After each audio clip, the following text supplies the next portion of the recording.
I, 32F, was trying so hard to have a perfect day. My baby shower was supposed to be a celebration of new life, a happy memory before the chaos of motherhood began. My husband, Mark, 34M, had filled our small backyard with blue and pink balloons. Friends and family mingled, their laughter a gentle hum under the afternoon sun. Everything felt light and joyful.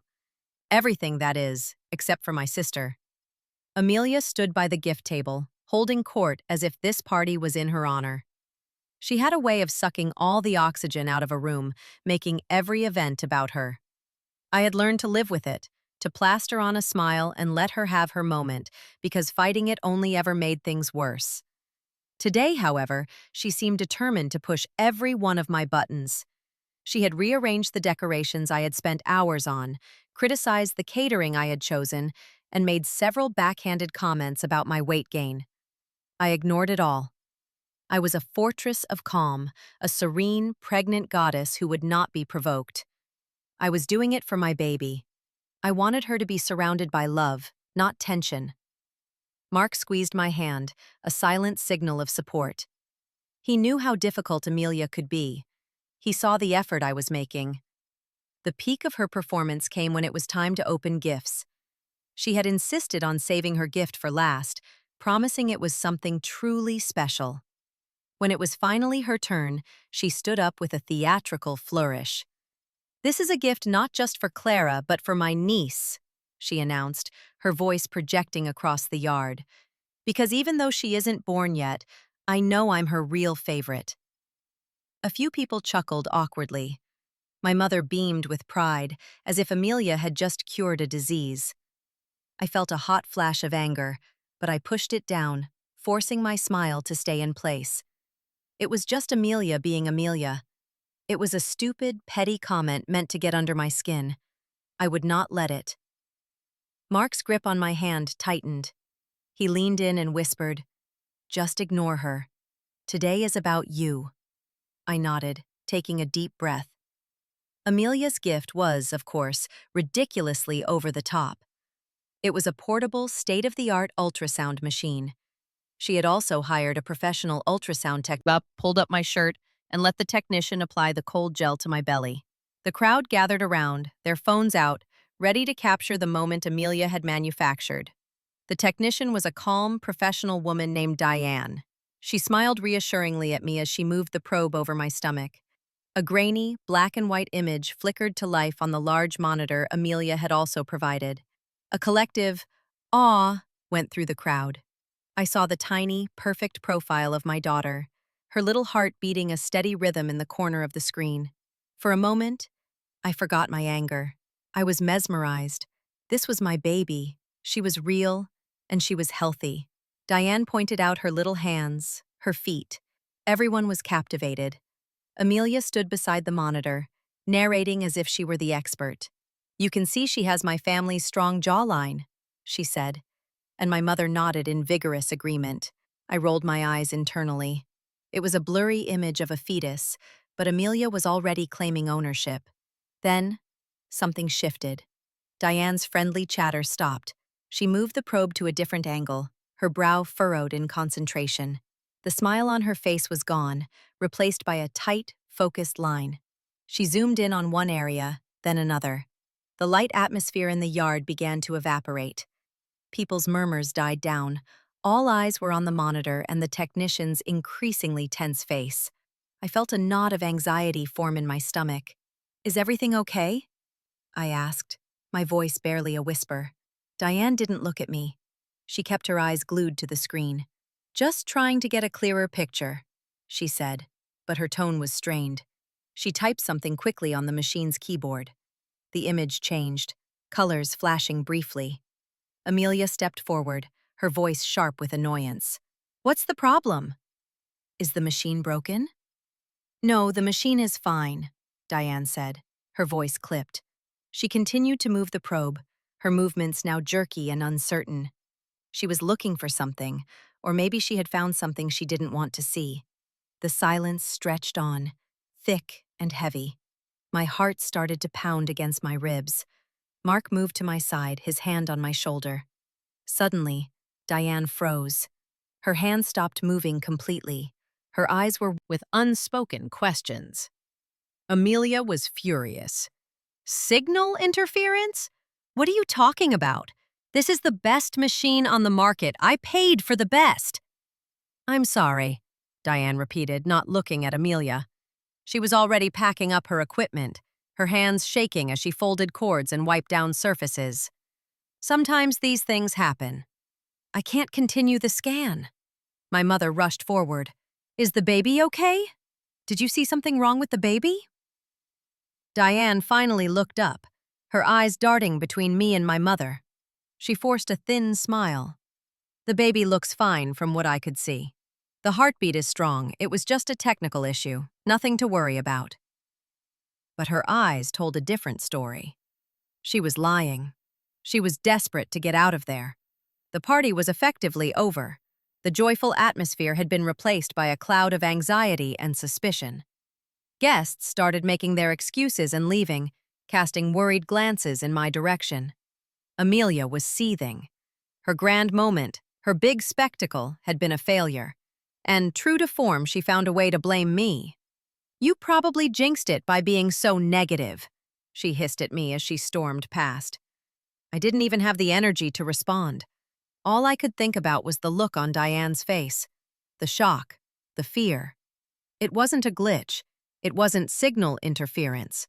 She had seen something on that screen, something that made her stop a baby shower ultrasound in front of 50 people. And I had the terrible, sinking feeling that my life was about to change forever. I was no longer just a serene, pregnant goddess. I was a mother, and my protective instincts were screaming that something was very, very wrong. After the last of the guests had trickled out, a heavy silence settled over the backyard. Mark and I stood amidst the debris of the party, half-eaten plates of cake, deflating balloons, and a mountain of presents that now seemed utterly insignificant. My mother and Amelia were in the kitchen, their voices a low, angry murmur. I knew they were talking about me, about how I had somehow orchestrated this disaster to ruin Amelia's day. It was their standard narrative. Mark wrapped his arms around me from behind, resting his chin on my shoulder. "Are you okay?" he asked softly, his own worry finally showing through his calm exterior. "But we have our official scan with Dr. Miller in 2 weeks. We'll get real answers then. There's no point in spinning out until then." He was right, logically. But my heart, my gut, everything in me was screaming that 2 weeks was too long to wait. Something was wrong with my baby. And my sister's bizarre, attention-seeking gift had accidentally revealed it. The fight in the kitchen escalated. I could hear Amelia's voice rising. She was jealous. She couldn't stand that I did something so nice for her, so she made a scene. My mother's voice was placating. "I know, sweetie. I know." Clara has always been sensitive. The word sensitive was my mother's code for difficult and dramatic.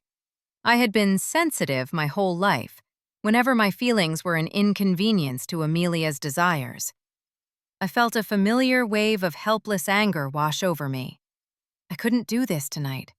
I couldn't sit here and listen to them rewrite reality. "Let's go inside and clean up," Mark suggested, trying to steer me away from the conflict. "No," I said, my voice firm. I walked toward the kitchen. I wasn't going to let them do this. Not tonight. I stood in the doorway, my arms crossed over my chest. They both stopped talking and looked at me. Amelia had tears in her eyes, the crocodile tears she could summon on command. My mother had her arm around her, glaring at me as if I were the villain. "Are you two finished?" I asked, my voice cold. "Clara, your sister is very upset," my mother began. "She went to so much trouble and expense, and you—" "And I what?" I interrupted. "I lay there while a stranger looked at my baby and then had a panic attack? How is that my fault?" "You have such a negative energy about you," Amelia sniffled. "You probably caused the machine to break. The technician could feel your hostility." I stared at her. dumbfounded by the sheer absurdity of the accusation. I caused the ultrasound machine to break with my negative energy? Are you listening to yourself? It's not absurd, my mother chimed in, her voice sharp. You've been moody and Oh, please, Amelia scoffed, wiping her fake tears away. She said it was a technical issue. You're just looking for an excuse to make this about you. It's always about you. That was it. That was the line. The hypocrisy was so blatant, so staggering that it broke through my shock and fear, leaving behind a cold, hard resolve. I wasn't going to play their game anymore. You know what, Amelia? You're right, I said, my voice dropping to a dangerously quiet level. This is about me. It's my baby, it's my body, and it's my house. So I want you to leave. My mother gasped. Clara, you can't talk to your sister that way. I just did, I said, looking my mother directly in the eye. And I want you to leave too. The shock on their faces was almost satisfying. They were used to me backing down, apologizing, smoothing things over. They had no idea how to handle this version of me, the one who was finally drawing a line. Fine, Amelia spat, grabbing her purse. I'll go, but don't come crying to me when you realize you've alienated the only people who truly care about you. The only person you care about is yourself, I shot back. You proved that today. She stormed out, slamming the door behind her. My mother lingered, her expression a mixture of anger and disbelief. I don't know what's gotten into you, Clara, but you will regret this. The only thing I regret is not doing this sooner, I said, turning my back on her. I walked out of the kitchen and didn't look back as she let herself out. The house was finally quiet. Mark came and stood beside me, his expression unreadable. I braced myself for him to tell me I had gone too far, that I should have just let it go. Instead, he pulled me into a hug. I'm proud of you, he whispered into my hair. I leaned against him, the adrenaline finally leaving my body, replaced by a deep, bone-weary exhaustion. I'm so scared, Mark, I confessed. I know, he said, holding me tighter. Me too, but we'll figure it out, together. As I stood there in his arms, I found a small piece of paper on the floor near the gift table. It had fallen out of the mess. It was the invoice for the ultrasound service. At the same flimsy excuse about signal interference. I had to try. I dialed the number for the company. A cheerful receptionist answered. Good morning, Harmony Imaging. How can I help you? My heart pounded. Hello, I'd like to speak with Diane Wallace, please. She was the technician at my baby shower yesterday. One moment, please. The line went quiet. I rehearsed what I was going to say. I couldn't sound accusatory. I had to sound like a concerned mother, which wasn't a lie. I needed her to trust me. A different voice came on the line. It was Diane. She sounded wary. This is Diane. Hi, Diane. This is Clara. You were at my house yesterday, I began, trying to keep my voice steady. I know things ended kind of abruptly, and I was just hoping to ask you a few questions. I'm a little worried. There was a pause. I could hear her take a deep breath. Listen, Clara, I'm really sorry about what happened. As I said, it was a technical malfunction. It's not a reflection on the health of your baby. Her voice was firm, practiced. It was the company line. She had been prepped. I understand, I said, pushing forward gently. But the look on your face, it didn't look like you were dealing with a broken machine. It looked like you saw something that shocked you. Please, I'm her mother. If there's something wrong, I need to know. I can't discuss a client's medical information over the phone, even with the client, she said, her voice a wall of professionalism. It's against our policy. If you have concerns, you should speak with your obstetrician. It was a dead end. She was stonewalling me. I felt a surge of desperation. Could I book a private appointment with you? At your clinic? I'll pay, of course. I felt comfortable with you and I'd like you to do a full scan, away from all the distractions of the party. It was a long shot, but it was all I had. She hesitated. I could almost hear the gears turning in her head. She probably wanted to say no, to keep as much distance as possible. But I was a potential customer, and her job was to provide a service. "We are fully booked for the next week," she said finally. It was a soft rejection. "I'll take anything." I see. Does that sound good? "That sounds perfect," I said, my voice thick with emotion. "I'll see you tomorrow." I hung up the phone, my hand trembling. I had a path forward. I had a chance to get answers. Mark came into the room, rubbing the sleep from his eyes. "Who was that?" I told him about the call, about the appointment. He looked worried. "Clara, are you sure about this? Maybe we should just wait for Dr. Miller. This Diane woman works for a company your sister hired. What if Amelia put her up to this whole thing to mess with you?" His suspicion was understandable, but it didn't feel right to me. "No," I said, shaking my head. The fear on her face was real. She wasn't acting. She saw something. And I don't think she's on Amelia's side. She sounded trapped, like she was following a script. "I just don't want you to get your hopes up," he said, pulling me into a hug, "or to get hurt even more." "I have to do this," I insisted, "for my own sanity. I can't live in this state of not knowing for 2 more weeks." He sighed, knowing he couldn't change my mind. "Okay, but I'm coming with you." "Of course," I said, grateful for his support, even if he was skeptical. The next 36 hours were the longest of my life. I tried to distract myself, to assemble the baby's crib, to fold tiny onesies, but my mind kept replaying that moment. The frozen screen, the pale face, the hurried escape. My mother called twice. I ignored her. Amelia sent a long, rambling text message full of accusations and self-pity. I deleted it without reading past the first sentence. I was building a wall around myself, protecting myself and my baby from their toxicity. All that mattered was the appointment. When we arrived at the Harmony Imaging Clinic, it was a quiet, sterile place that smelled of disinfectant.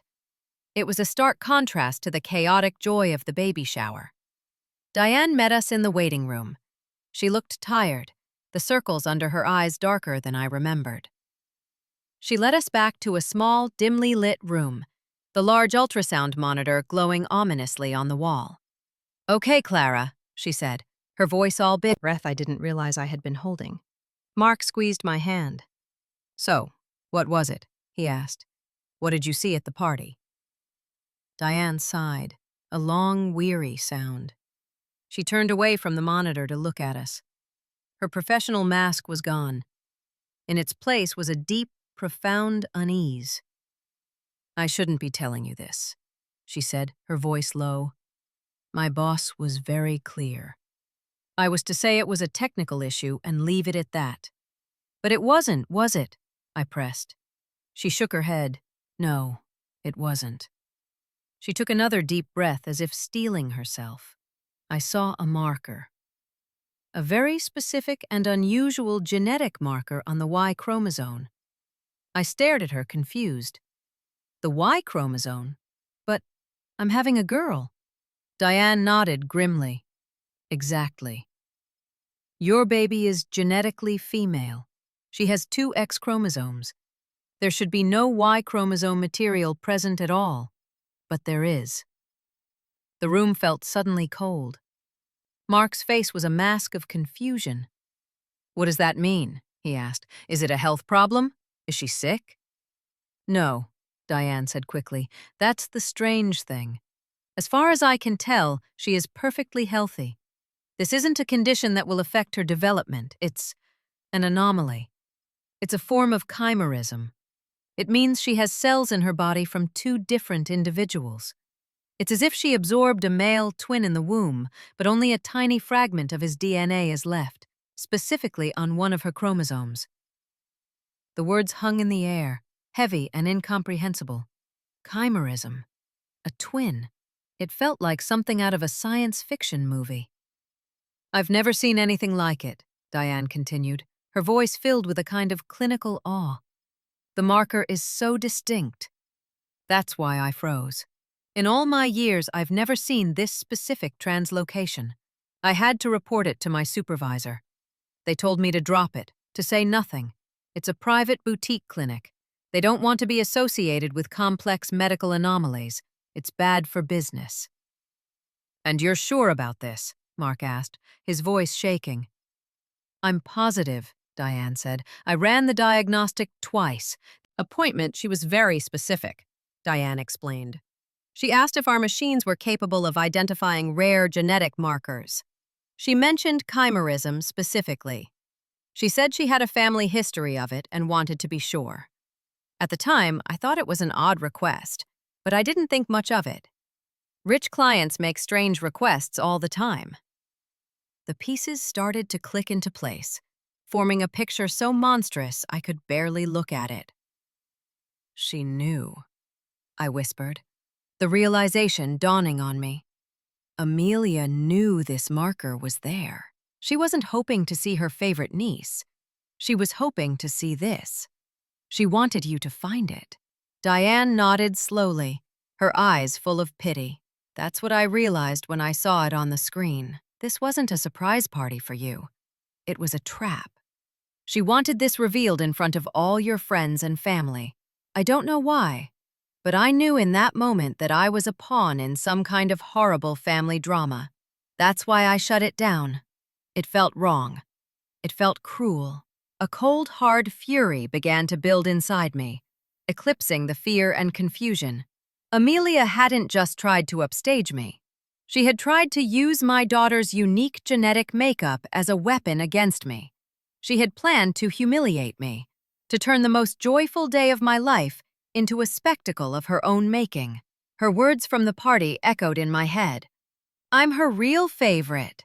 It hadn't been a petty taunt. It had been a threat. Thank you, I said to Diane, my voice trembling with rage. Thank you for telling me the truth. Be careful, she warned.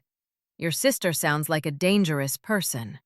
As Mark and I walked out of the clinic and into the cool night air, the world felt different. The lines had been redrawn. This was no longer about sibling rivalry or petty jealousy. This was about a calculated, malicious attack on my family.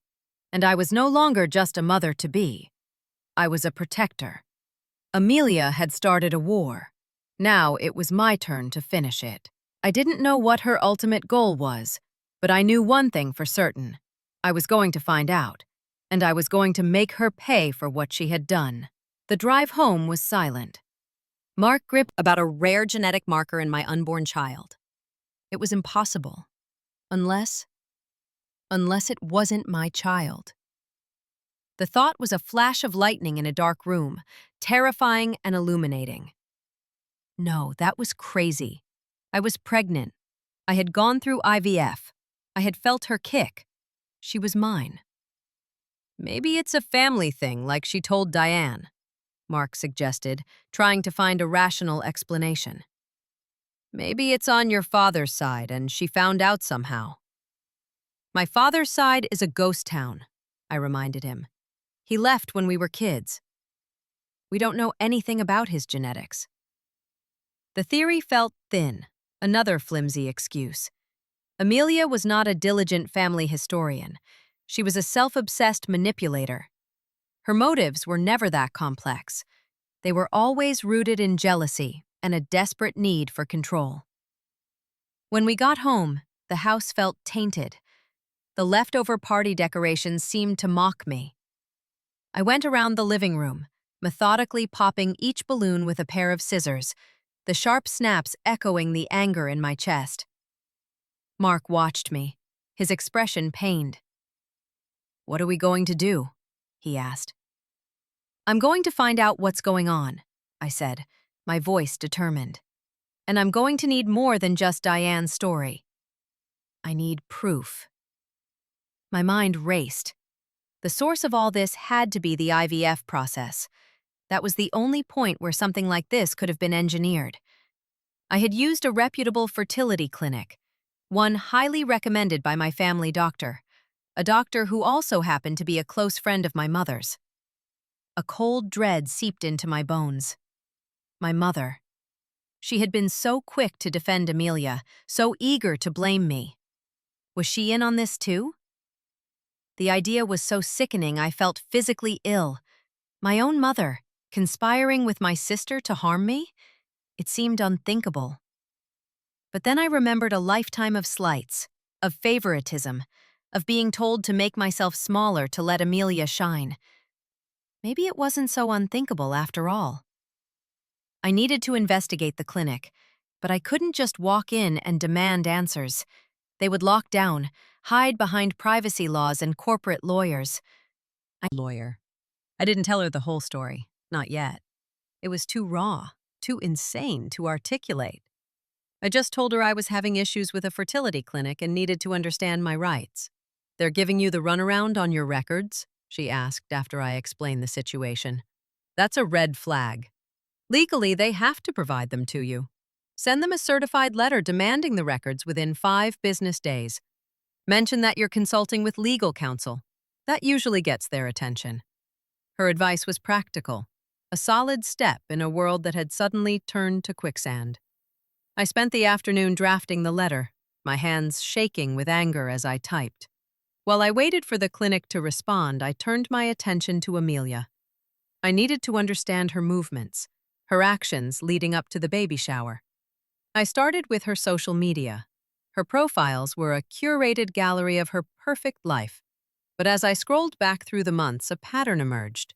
She had become suddenly intensely interested in genetics, in ancestry. She posted links to articles about DNA testing, about her own 23andMe results, about the fascinating science of heredity.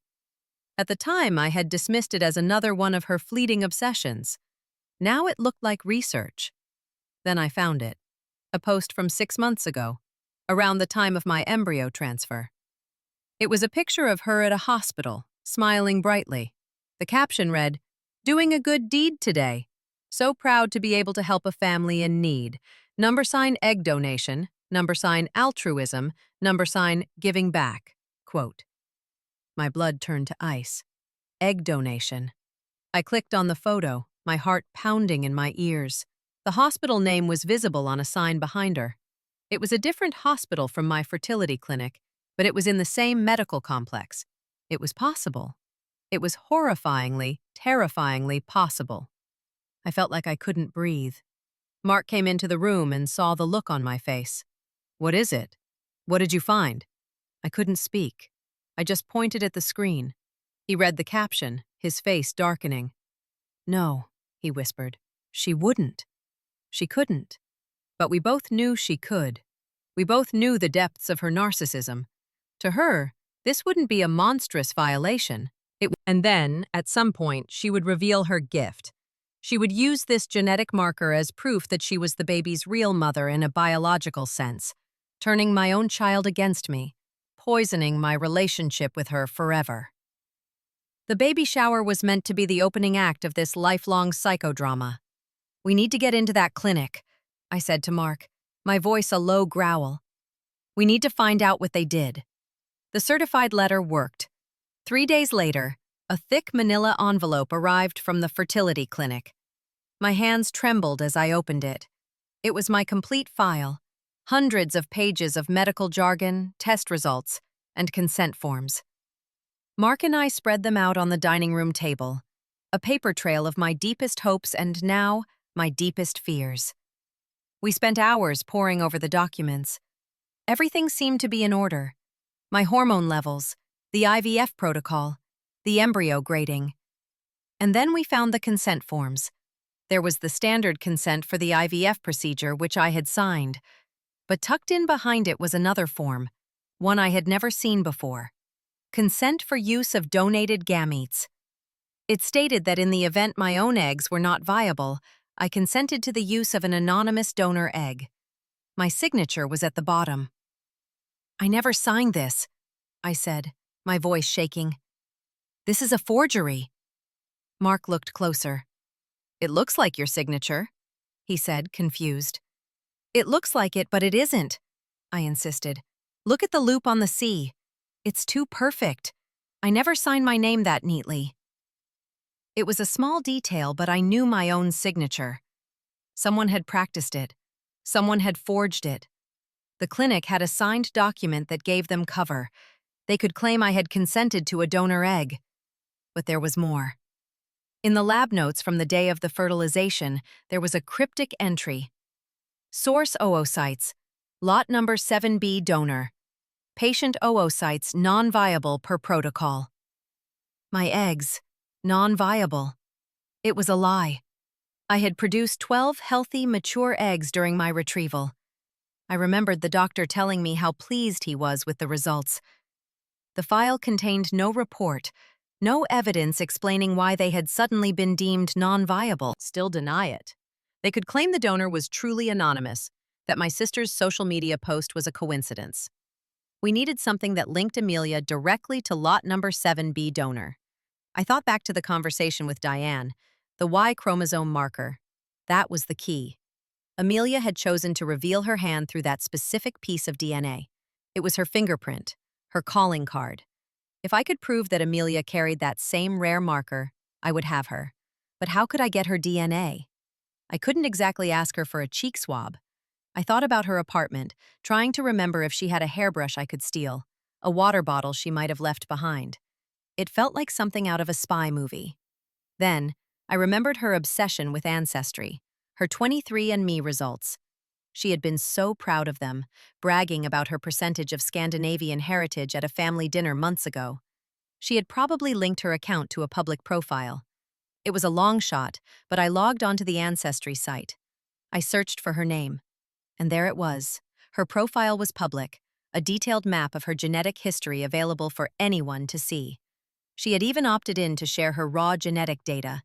It was the height of her vanity and narcissism. She wanted the world to see how special her DNA was, and in her arrogance, she had given me the final piece of the puzzle. I didn't have the expertise to analyze the raw data myself, but I knew someone who might. My cousin Leo was a graduate student in computational biology. We weren't close, but he was family, and he was a brilliant, if socially awkward, science nerd. I called him, my heart in my throat. I told him a simplified version of the story. I said I had discovered a rare genetic marker in my baby and suspected it came from a specific anonymous egg donor. I told him I had found the donor's public genetic profile and needed help comparing the data. I didn't mention Amelia. I didn't want to color his analysis. Leo was intrigued.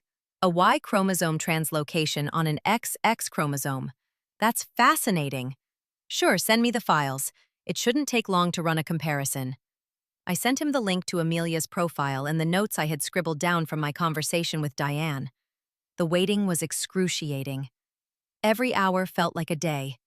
I jumped every time my phone buzzed. Finally, 2 days— Basically, zero. Clara, whoever's profile this is, she's your egg donor. I took a deep, shuddering breath. I had it. The undeniable scientific proof. Amelia's vanity had been her downfall. She had handed me the gun, the bullet, and a signed confession. "Leo," I said, my voice shaking with the weight of it all. "That profile? It's not some random woman. It's Amelia." There was a long silence on the other end of the line. I could hear him processing the information, the horrifying implications. "Oh my God, Clara," he whispered. "What are you going to do?" I looked at Mark, who had been listening to the entire conversation on speakerphone. His face was set like stone. My fear was gone. My grief was gone. All that was left was a cold, clear purpose. "I'm going to burn them to the ground," I said. The days that followed were a blur of calculated action. Mark and I met with Sarah, my lawyer friend. We laid everything out on her conference room table. The forged consent form, the lab notes, Amelia's social media post, and the genetic analysis from Leo. Sarah listened without interruption, her expression growing more and more grim. When I finished, she was silent for a full minute, her fingers steepled under her chin.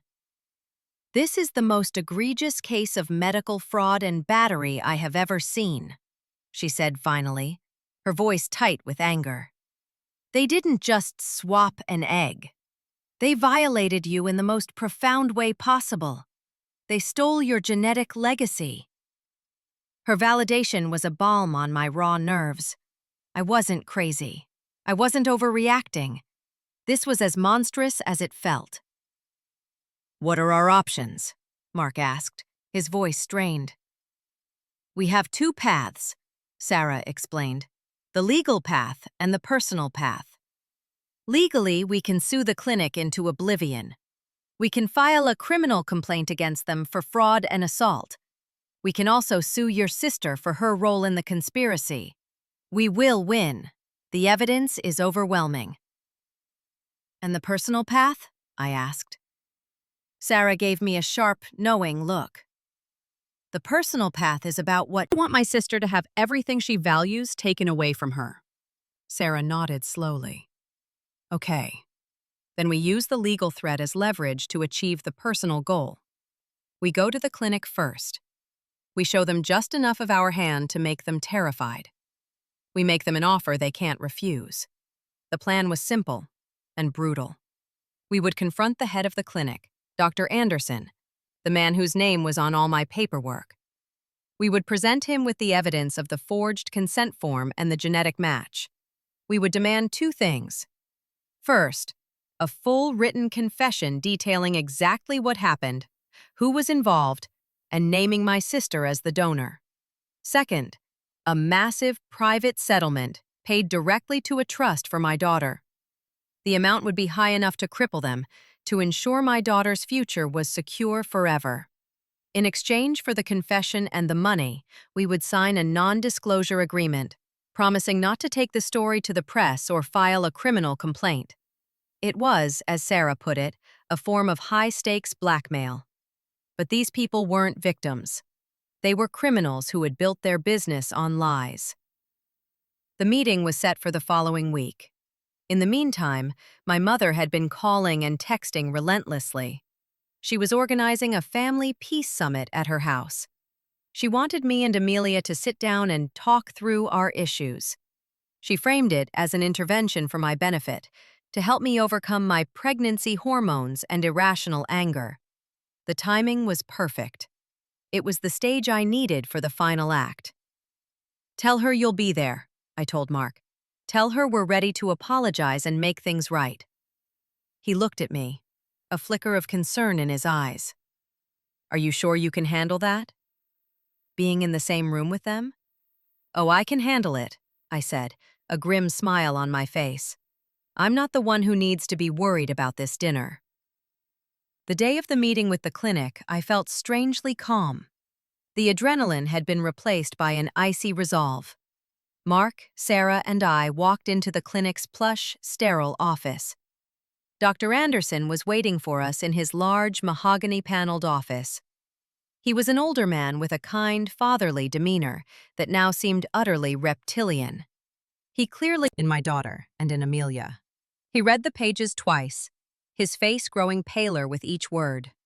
The fatherly mask crumbled, revealing the panicked, cornered man beneath. This is a misunderstanding," he stammered, his hands shaking. "There is no misunderstanding," I said, speaking for the first time. My voice was low and steady. "You took my eggs. You used my sister's eggs. You forged my signature. You committed a crime against me and my child, and we have the proof."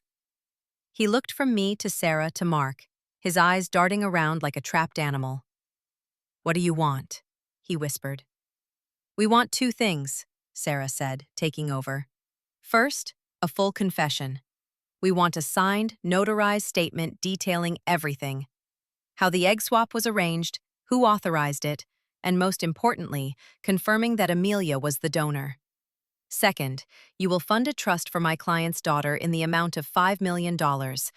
This is not negotiable." He choked. $5 million? That's impossible. That would ruin us." "That's the point," Mark said, his voice like gravel. "You ruined our lives. This is you buying our silence, because if you refuse, this folder goes directly to the district attorney and the New York Times. Your clinic will be shut down, and you will go to prison. Your choice." The doctor stared at the folder on his desk as if it were a bomb. He knew he was beaten. He had no way out. The proof was undeniable.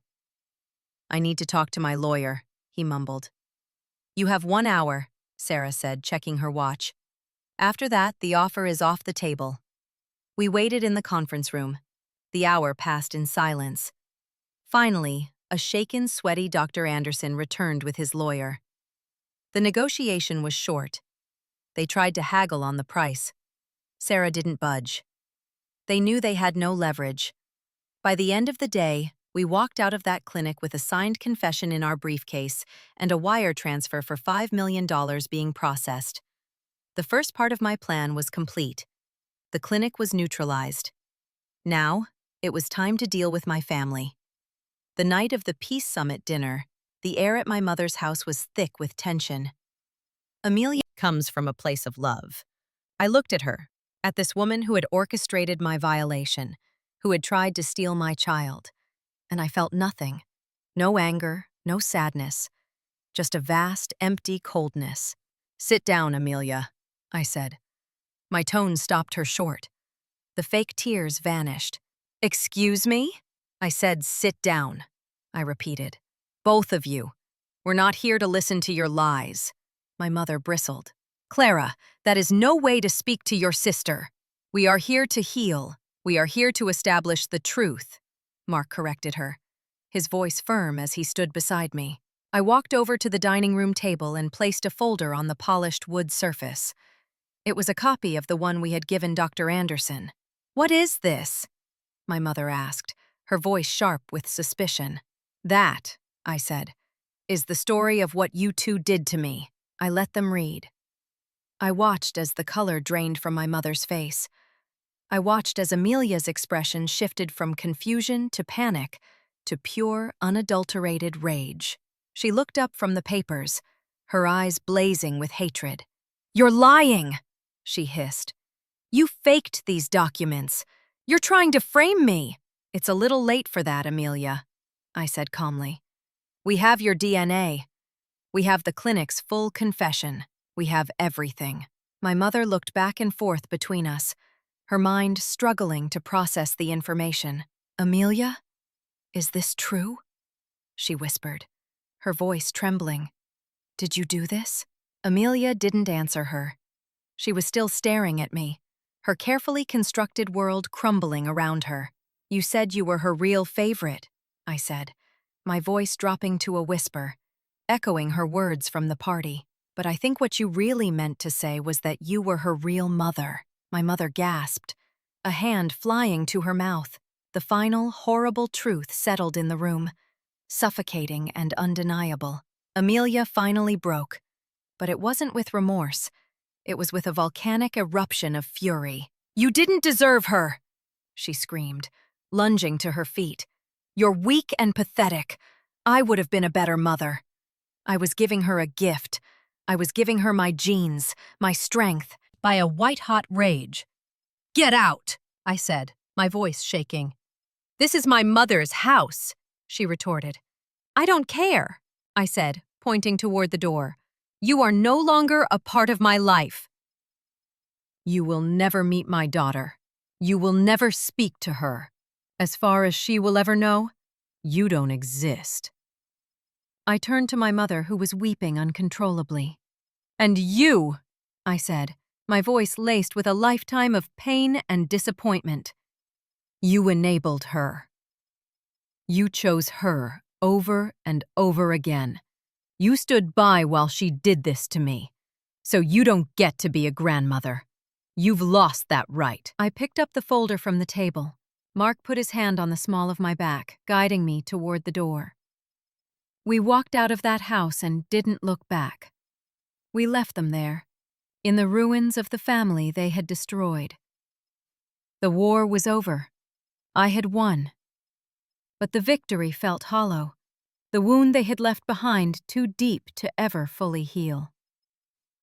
As we drove away, I placed a hand on my belly. on the precious life that Amelia had tried to claim. She was mine, and I would spend the rest of my life making sure she was safe, loved, and free from the poison of our past. The weeks following the confrontation were strangely quiet.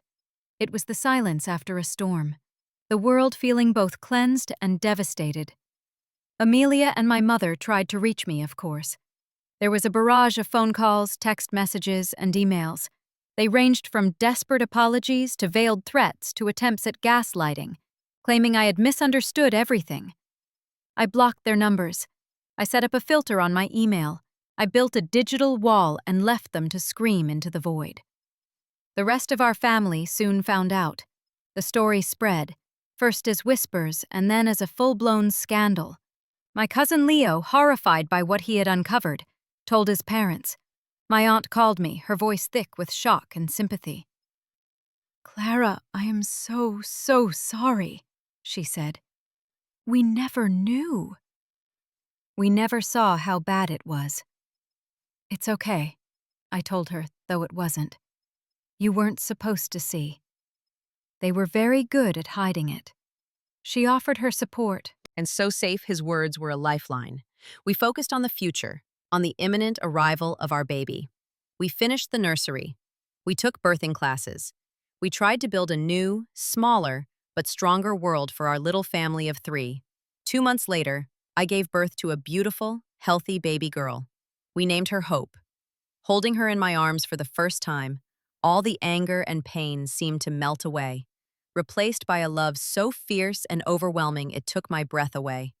I looked at her perfect little face, her tiny hands wrapped around my finger, and I saw only her. She wasn't a product of Amelia's treachery. She was my daughter, mine and Mark's. The biology was a footnote, a technicality.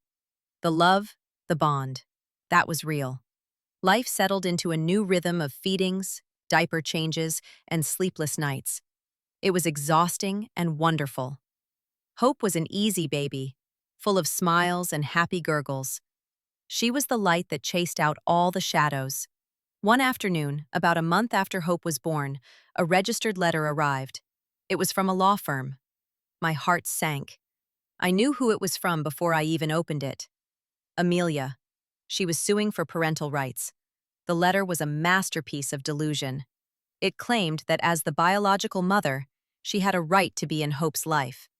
It painted me as an unstable, vindictive person who was unfairly keeping a child from her real mother. It requested a court-ordered DNA test and a hearing to establish visitation. I laughed. It was a bitter, humorless sound.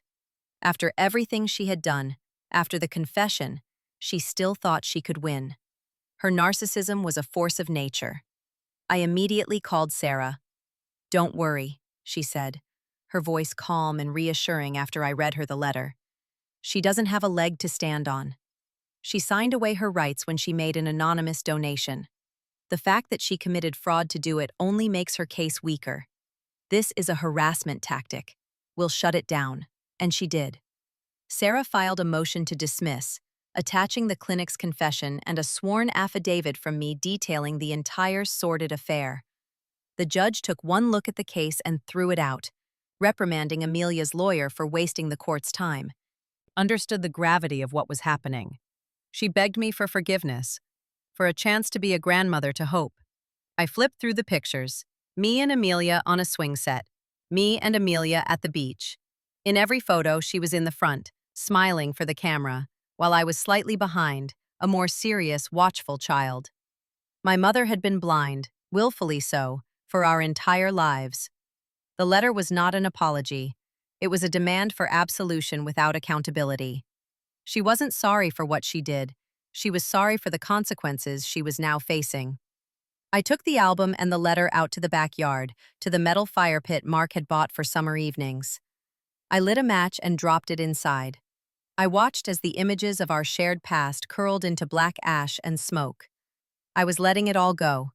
The memories, the pain, the hope that they could ever be the family I deserved. It was a funeral for a life I no longer wanted. As the last of the pages turned to dust, my phone buzzed.